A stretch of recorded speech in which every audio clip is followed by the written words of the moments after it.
Welcome to my YouTube channel, all movie explanation in Hindi।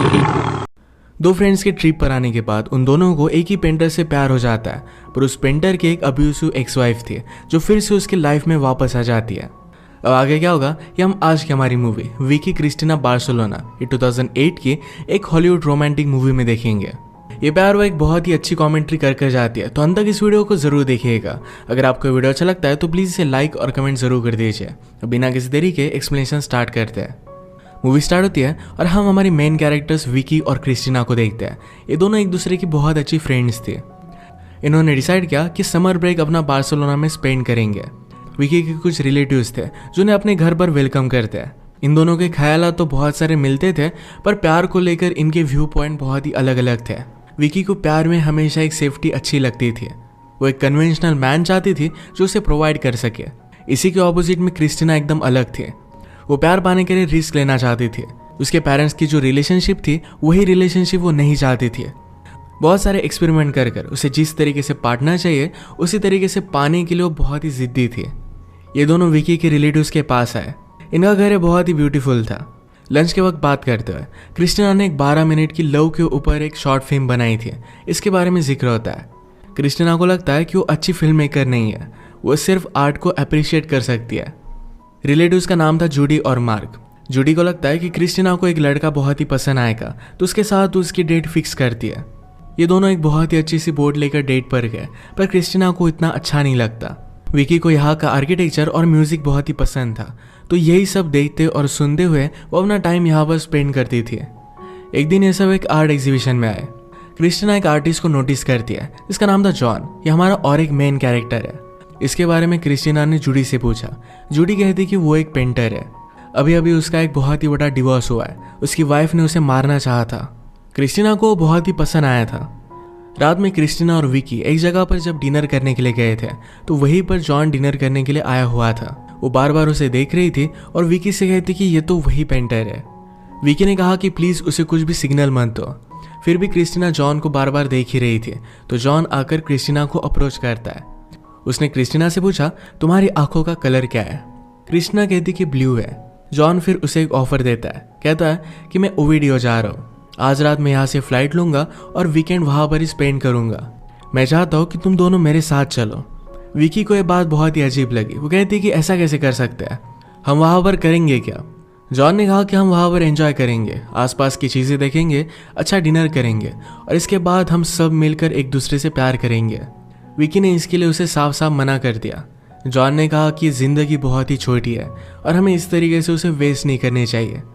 Vicky ने कहा कि अगर तुमने हमें सिर्फ ड्रिंक के लिए पूछा होता तो ये बात ठीक थी, पर अब तुम अलग सिटी में डायरेक्टली प्लेन से उड़ाकर हमें लेकर जाना चाहते हो, ये कुछ ठीक नहीं है।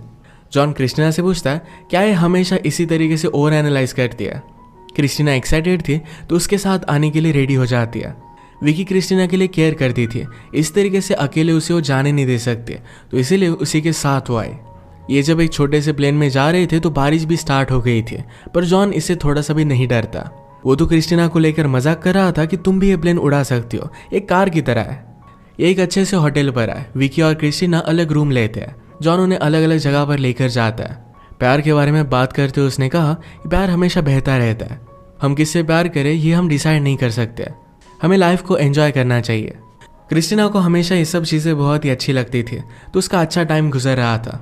रात में जॉन उन दोनों को अपने रूम में बुलाता है, पर विकी ने कहा कि मैं एंगेज्ड हूँ और मैं यहाँ से जा रही हूँ।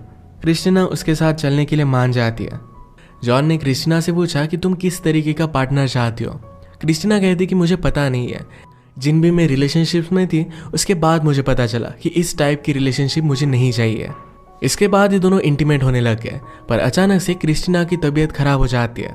उसे अल्सर की प्रॉब्लम थी और आज उसने बहुत ही ज़्यादा ड्रिंक कर लिया था, तो इस वजह से अब 1-2 दिनों के लिए उसे रेस्ट करना पड़ेगा। अब घूमने के लिए सिर्फ विकी और जॉन ये दोनों अकेले ही थे। जॉन ने विकी को सॉरी कहा कि उसे क्रिस्टीना की कंडीशन के बारे में पता नहीं था। विकी कहती को इसी तरीके से केयरलेस है, इसी वजह से मैं यहाँ आने से डर रही थी। इसके बाद जॉन विकी को अलग अलग प्लेसेस पर लेकर जाता है। उसने कहा कि मेरे फादर यहीं पर रहते हैं, पर अगर तुम्हें बोर हो रहा होगा तो हम वहाँ पर नहीं जाएंगे। विकी कहती कि हमें उनसे मिलना चाहिए।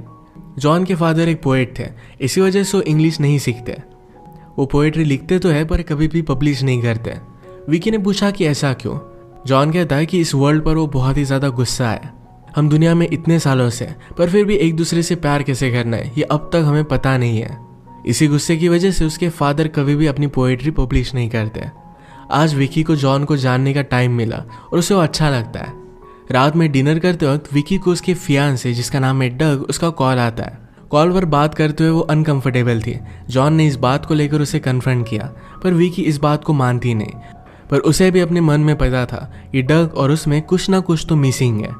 बात करते करते जॉन को पता चला कि विकी को म्यूजिक अच्छा लगता है। एक ब्यूटीफुल सी जगह उसे पता थी जहाँ वो उससे लेकर गया। ये विकी को बहुत ही अच्छा लगता है। विकी ने नोटिस किया कि म्यूजिक सुनते वक्त जॉन के आंखों में आंसू थे। इसके बारे में उसे पूछ लेती है। जॉन को अपनी एक्स वाइफ मरिया की याद आ रही थी। वो कहता है कि हम दोनों एक दूसरे के लिए परफेक्ट थे पर हमारे रिलेशनशिप में कुछ ना कुछ तो मिसिंग था। विकी को भी यही बात डग के साथ लगती थी। विकी ने जॉन से पूछा कि तुम मुझे देख क्यों रहे थे। जॉन ने कहा कि तुम बहुत ही ब्यूटीफुल हो। इसके बाद दोनों करीब आ गए और इंटीमेट हो जाते हैं। अब इनका वीकेंड खत्म हो चुका था तो सब फिर से बार्सिलोना वापस आ गए। कुछ दिन बीत गए तो जॉन क्रिस्टीना को कॉल करता है। उसे एक विनयार्ड में डेट के लिए लेकर जाना चाहता था। ये बात क्रिस्टीना एक्साइटेड होकर विकी को बताती है पर विकी को इस बात से बहुत बुरा लगा। वैसे भी उसकी शादी होने वाली थी तो जॉन के साथ अपना अफेयर वो कंटिन्यू नहीं कर सकती थी। एक रात उसे डग का कॉल आता है। डग को आइडिया आया था कि वो बार्सिलोना में शादी कर सकते हैं। इसके लिए वो बहुत ही एक्साइटेड था। वीकेंड की वजह से विकी को बुरा लग रहा था तो अपनी एक्साइटमेंट वो ज़्यादा दिखाती नहीं। पैरेलल में जॉन और क्रिस्टीना की डेट बहुत ही अच्छी गई थी तो दोनों इंटीमेट हो जाते हैं। इसके बाद वो हमेशा एक दूसरे को मिलने लग गए। ये सिटी घूमते थे, जॉन के फ्रेंड से मिलते थे। ये सब चीज़ें क्रिस्टीना को बहुत ही अच्छी लगती थी क्योंकि वो हमेशा इन सब आर्टिस्ट में रहना चाहती थी। एक दिन ऐसे ही घूमते हुए विकी जॉन से टकराए। जॉन ने कहा कि हम एक दूसरे को गुड बाय नहीं कह पाए थे। जॉन ने कहा कि तुम मुझे बहुत ही अमेजिंग लगी थी पर तुम्हारी शादी होने वाली है तो इस वजह से मैं आगे नहीं बढ़ा। वो कहता है कि अब मुझे क्रिस्टीना अच्छी लगती है। वो विकी को उसके मैरिज के लिए बेस्ट ऑफ लक करता है और इसके बाद वो यहाँ से चला गया। इसके बाद नेक्स्ट सीन में डग बार्सिलोना में आ गया था। इस बार विकी के साथ होना है उसे अलग ही लगता है। उसकी एनर्जी ज़रा अलग थी। इंटीमेट होने के बाद क्रिस्टीना और जॉन के बारे में दोनों बात कर रहे थे। डग कहता है कि क्रिस्टीना बहुत ही दुखी है और इसी वजह से ये सब चीज़ें वो करती रहती है। उसने अपने दिमाग में खुद की एक इमेज बना कर रखी है और उसे लगता है कि वो सबसे अलग है। जॉन और क्रिस्टीना की डेटिंग अच्छी चल रही थी तो जॉन ने क्रिस्टीना को उसके साथ रहने के लिए बुला लिया था। एक दिन ये प्लान बनाते विकी और डग को उन्होंने डिनर के लिए इन्वाइट किया। डग को अपने फ्रेंड्स के साथ जाना था पर विकी उसे फोर्स कर जॉन से मिलने के लिए आ जाती है। लंच करते वक्त जॉन टेबल के नीचे से क्रिस्टीना को पैर लगाना चाहता था पर एक्सीडेंटली विकी को लग गया। वो जॉन से बात करती है और कहती है कि डग मेरे लिए बहुत ही अच्छा है। जॉन कहता है कि तुम एक दूसरे को सूट करते हो। विकी कहती कि हम दोनों की रात के बारे में मैंने बहुत बार सोचा था पर हम दोनों के बीच में कुछ भी हो नहीं सकता। जॉन कहता है कि तुम ये सब क्यों बात कर रही हो। विकी ने कहा कि तुम टेबल के नीचे से मुझसे फ्लर्ट कर रहे थे। जॉन इसके लिए उसे सॉरी कहता है। उसने सब कुछ क्लियर किया। वो कहता है कि क्रिस्टीना और मैं हम दोनों एक दूसरे के लिए बहुत ही सही है। इसके बाद विकी और डग की शादी हो जाती है। जॉन इस शादी में आया नहीं था। उसने अपनी एक पेंटिंग उन्हें एज ए वेडिंग गिफ्ट दी थी। एक रात जॉन को अपनी एक्स वाइफ मरिया के बारे में न्यूज़ मिलती है। मरिया ने खुदकुशी करने का ट्राई किया था। वो हॉस्पिटल में थी तो जल्दी से जॉन उसे देखने के लिए चला जाता है। इस सब की वजह से क्रिस्टीना सो नहीं पाई। थोड़ी देर में जॉन मरिया को अपने घर पर लेकर आया। जॉन मरिया को घर में एक रूम देता है। क्रिस्टीना ने पूछा कि यह सब चल क्या रहा है। जॉन ने कहा कि मरिया के पास जाने के लिए कोई भी जगह नहीं है, हमें उसे हेल्प करनी पड़ेगी। उसने अपने सारे कनेक्शंस और पैसे सब कुछ खो दिया है। उसे साइकेट्रिक हेल्प की भी ज़रूरत थी। क्रिस्टीना पूछती कि वो कितने दिन रहेगी। जॉन कहता है कि 3-4 महीने तो रहेगी। वो ज़रा इनसिक्योर थी तो जॉन ने कहा कि हमारे बीच में कुछ भी होने नहीं वाला। हम कितना भी एक दूसरे से प्यार करें पर हमेशा कुछ ना कुछ तो मिसिंग ही रहेगा। जब जॉन मरिया के पास आया तो मरिया कहती है कि मैं तुम्हारी नई गर्लफ्रेंड पर ट्रस्ट नहीं करती। हमेशा हर एक लड़की को लेकर मरिया को ऐसा ही लगता था। जॉन उस पर बहुत ही ज़्यादा गुस्सा था। उसने अपने आप को मारने की कोशिश की। मरिया जॉन से कहती है तुम उसके साथ कभी भी खुश नहीं रह पाओगे। तुम हमेशा मेरी जैसी ही लड़की ढूंढते रहोगे। जॉन ने कहा मैं और एक लड़की से मिला था जो तुम्हारी अपोजिट थी। वो मुझे बहुत अच्छी लगी थी। यहाँ पर वो विकी के बारे में बात कर रहा था। अगले दिन जब ये लंच कर रहे थे तो मरिया क्रिस्टीना के बारे में जान लेती है। क्रिस्टीना ने कॉलेज में चाइनीज़ लैंग्वेज सीखी थी तो उसे स्पेनिश नहीं आती है। इस बात का मरिया मजाक उड़ाती है। जॉन ने मरिया को डिस्ट्रैक्ट करने के लिए कहा क्या तुम्हें मेरे साथ पेंटिंग करनी है। क्रिस्टीना सरप्राइज थी कि मरिया को भी पेंटिंग आती है। मरिया ने कहा मैं इन सब चीज़ों में मास्टर हूँ।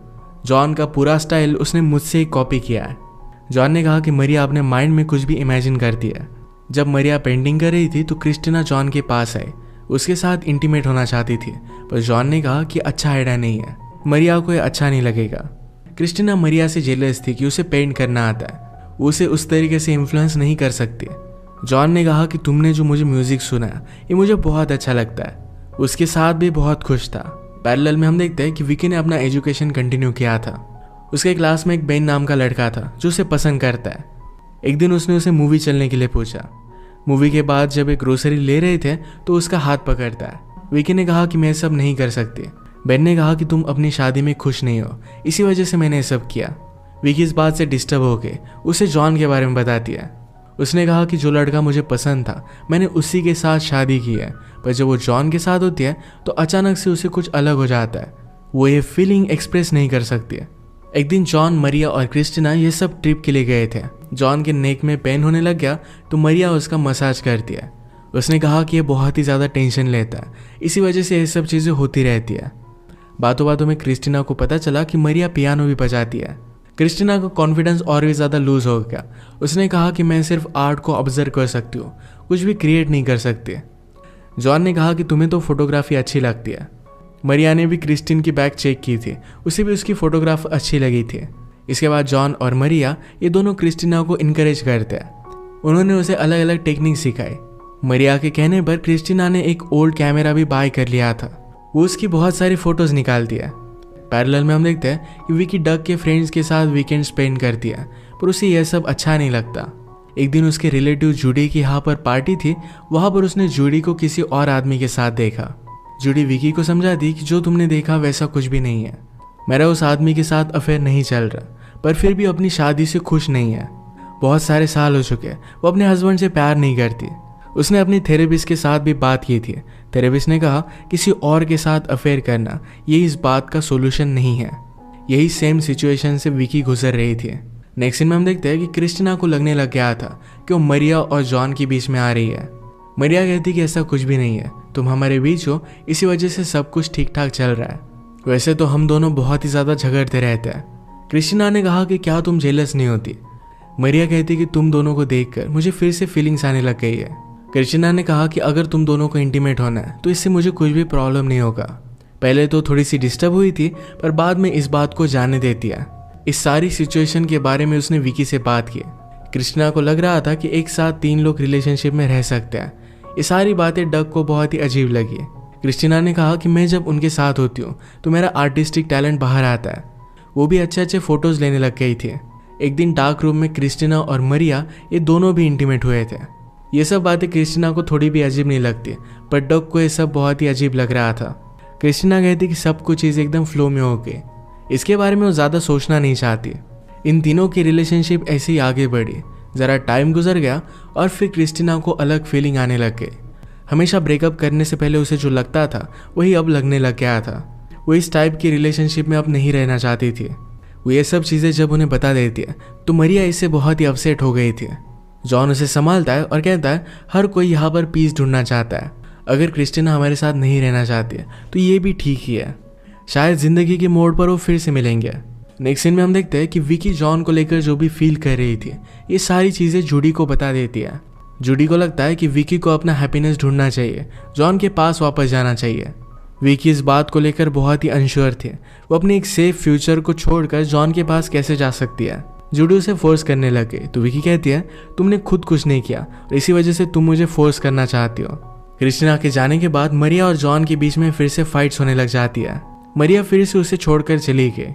जूडी चाहती थी कि विकी और जॉन फिर से मिले, तो अपने फ्रेंड की हेल्प लेकर उसने एक पार्टी रखी। पार्टी में दोनों एक दूसरे से मिलते हैं। जॉन ने कहा कि मैं अब मरिया और क्रिस्टीना के साथ नहीं हूँ। विकी ने कहा कि मैं डग के साथ खुश हूँ। जॉन कहता है कि तुम झूठ कह रही हो, कल मुझे आकर लंच के लिए मिलो। विकी इन सब बातों की वजह से डर गई थी। अगले दिन वो डग के साथ बाहर थी तो जॉन ने उसे फिर से कॉल किया। डग पूछता है कि किसका कॉल था। विकी ने कहा कि वो मेरे टीचर का था। कंट्री से जाने से पहले वो मुझसे मिलना चाहता है, तो डग कहता है कि तुम्हें जाना चाहिए। विकी फिर अच्छे से रेडी हुई और जॉन के पास आई। इनका लंच बहुत ही अच्छा था। जॉन उसके पास आने लग गया तो विकी कहता है कि ये सारी चीज़ें बहुत ही कॉम्प्लिकेटेड है, तुम कभी भी अपनी एक्स वाइफ को भूलोगे नहीं। जॉन कहता है कि ऐसा कुछ भी नहीं है। वो उसे किस करने लग गया, तभी मरिया यहाँ पर पहुंच गई। उसके हाथ में गन थी और उन्हें शूट करने लग जाती है। फाइनली वो खुदकुशी करने वाली थी, पर जॉन उससे गन ले लेता है। मरिया फिर से जॉन से वो गन छीनने की कोशिश करती है तो विकी के हाथ को गोली लग जाती है। इस इंसिडेंट की वजह से वो समझ गई कि मरिया और जॉन दोनों बहुत बड़े पागल हैं। वो फिर से डग के पास वापस आ गई। डग उसका हाथ देखकर उसके लिए बहुत ही केयर करता है। वो उसे बहुत प्यार करता था। अगली सीन में हम विकी और क्रिस्टीना को बात करता देख सकते हैं। जो भी हुआ था ये सब विकी क्रिस्टीना को बता देती है। क्रिस्टीना ने कहा कि अगर मुझे कोई भी आइडिया होती है तो मैं खुद रास्ते से हट जाती। विकी ने कहा कि ये सब एक पागलपन था, वो डग से ही प्यार करती है। इसके बाद ये सब मिलकर फिर से अमेरिका वापस चले जाते हैं। ये मूवी हमें बताकर जाती है कि प्यार एक कमिटमेंट होता है। अगर हम हमारे इंस्टिंक्ट को फॉलो कर कर कुछ भी करने लग गए तो इसका अंत अच्छा नहीं होता। इसी के साथ आज का वीडियो हम खत्म करते हैं। अगर आपको एक्सप्लेनेशन अच्छा लगा तो प्लीज़ इसे लाइक और कमेंट जरूर कर दीजिएगा। मैं बहुत सारी मूवीज़ लेकर आता रहता हूँ, तो प्लीज़ इस चैनल को सब्सक्राइब कर दीजिए और बेल नोटिफिकेशन आइकॉन दबाना मत भूलिएगा। हम फिर से मिलेंगे और एक नई मूवी के साथ। तब तक के लिए थैंक यू और आप अपने आप का ख्याल रखिए।